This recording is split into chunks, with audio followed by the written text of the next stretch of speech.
Sin of false oaths.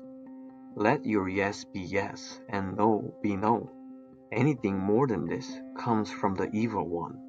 Matthew 5:37. What is an oath? An oath is a verbal commitment to do something. Simply put, a statement of promise, usually made to God, that you will live a certain way or do certain thing. False oath is then making an oath and not keeping it. God of the Bible seems to take oaths very seriously. There were many laws commanded in the Old Testament concerning oaths. Jesus Christ himself warns against false oaths and even says do not make them at all.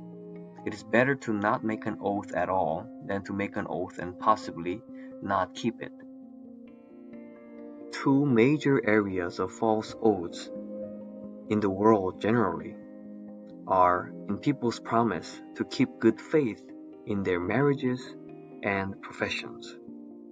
1 out of 2 marriages fall apart in unfaithfulness in this country.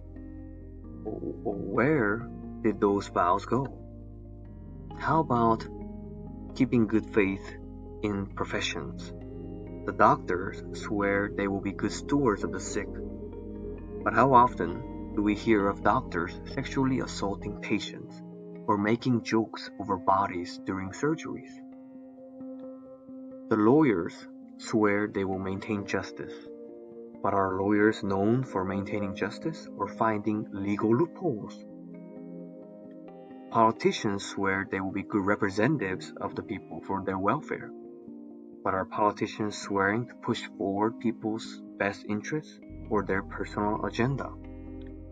All their false oaths will turn against them on the day of judgment. The primary area of false oaths and where they infest people's lives within the four walls of churches is in their promise of devotion to God.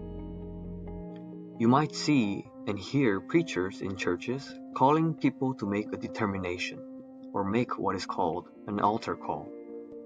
People go up to the front of the church building, or they might sit in their own seat, and they pray a prayer. Contained in those words are promises of repentance, promises of faith, promises of devotion to God.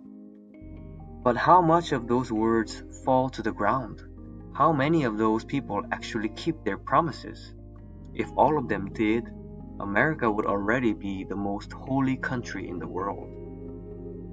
To lie to man is one thing, but to lie to God is another.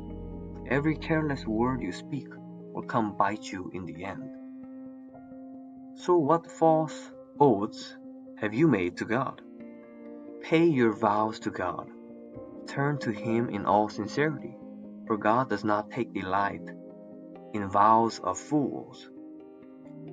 Oh, if we were to keep a record of our words and remind ourselves of them often, because God surely remembers.